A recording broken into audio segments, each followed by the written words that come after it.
وَإِذَا قَامَ، اور جب سجدے سے کھڑے ہوتے نئی رکعت کے لیے تو حملہات، اس کو اٹھا لیتے. کس کو؟ امامہ. اچھا، اس سے کیا لگ رہا ہے کہ یہ نماز میں جو آپ نے امامہ کو اٹھایا ہے، زمین پہ رکھا ہے، یہ حرکت پھر ایک دفعہ ہوئی ہے کہ کئی دفعہ؟ کئی دفعہ. 4 رکعتوں کی نماز میں کم از کم 8 دفعہ تو یہ حرکت ہوئی ہے. بار بار آپ نے امامہ کو اٹھایا ہے، بار بار زمین پہ رکھا ہے. تو اس سے ایک تو پتا چلا اس بات کا کہ نبی علیہ الصلوۃ والسلام کتنے عظیم انسان تھے، کیا آپ کا اخلاق تھا. بچوں کے ساتھ بھی آپ اتنا زبردست معاملہ رکھتے تھے، حالانکہ آپ دنیا کے نمبر 1 انسان ہیں، تمام انسانوں میں سب سے افضل ہیں، سب سے اعلیٰ ہیں. جو انسان مقام و مرتبہ کے لحاظ سے بہت اوپر چلا جائے وہ بچوں کی کہاں پرواہ کرتا ہے، وہ بھی نواسوں کی. چلے آپ نے بیٹوں کا خیال رکھ لیا، یہ تو سمجھ میں آتی ہے بات.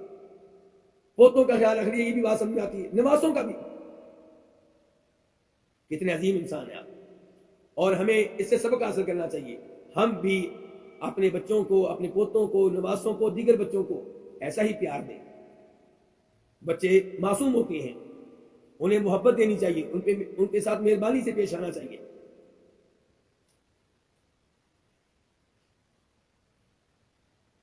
جہاں تک تعلق ہے نماز میں بار بار حرکت کرنے کا، تو یہ مسئلہ علماء کرام کے لیے مسئلہ بن گیا. کئی علماء کے لیے کیا بن گیا کہ اس کو کیسے مانیں، نماز میں تو حرکت کرنی جائز نہیں ہے، اور اللہ کے رسول صلی اللہ علیہ وسلم نے اتنی بار حرکت کی ہے. اب اگر ہم یہ حدیث ایسے ہی بیان کریں گے تو لوگ تو نماز میں حرکت کریں گے بہت زیادہ. تو پھر کیا کیا گیا، اس حدیث کی تعویلیں کی گئی. کسی نے کیا تعویل کی، کسی نے کیا تعویل کی. ایک تعویل یہ کی گئی کہ امامہ خود نبی علیہ السلام کے ساتھ چمٹ جاتی تھی اور آپ ان کو زمین پہ بٹھا دیتے تھے، یعنی کہ آپ نہیں اٹھاتے تھے. حالانکہ حدیث میں صحابی بار بار کیا کہہ رہے ہیں، صاف صاف کیا کہہ رہے ہیں کہ آپ ہی زمین پہ انہیں بٹھاتے اور آپ ہی اٹھاتے. یہ نہیں صحابی کہہ رہے کہ وہ آتی تھی، بلکہ آپ اٹھاتے تھے. تو حدیث تو بالکل صاف ہے، تعویل کرنے کی کوئی ضرورت نہیں ہے. اور کچھ لوگوں نے تعویل کیا کی کہ جی یہ حدیث منسوخ ہے. یہ کیا ہے؟ منسوخ ہے.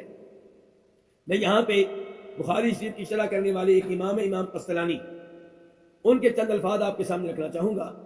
وہ کہتے ہیں وَهُوَ جَائِزٌ لَنَا، ہمارے نزدیک تو یہ جائز ہے. وَالشَّرْعُ الْمُسْتَمِرُّ إِلَىٰ يَوْمِ الدِّينِ، اور قیامت تک یہ چیز شریعت کا حصہ ہے، مشروع ہے، درست ہے. وَهَذَا مَذْهَبُنَا وَمَذْهَبُ أَبِي حَنِيفَةَ وَأَحْمَدَ، کہتے ہیں کہ یہ ہمارا موقف ہے اور یہی موقف ہے امام ابو حنیفہ رحمہ اللہ کا. ان کا امام ابو حنیفہ کی بات اہم بات ہے، کیونکہ ہمارے حنفی بھائی بڑی سختی کرتے ہیں اس مسئلے میں. وہ کہاں اجازت دیتے ہیں باپ کو یا ماں کو اس بات کی کہ اپنے بچے کو اٹھا کے نماز پڑھے، جبکہ امام قسطلانی کہتے ہیں کہ یہ جائز ہے، قیامت تک شریعت ہے کے مطابق ہے، اور یہ امام ابو حنیفہ کا مذہب ہے اور امام احمد بن حنبل کا مذہب ہے.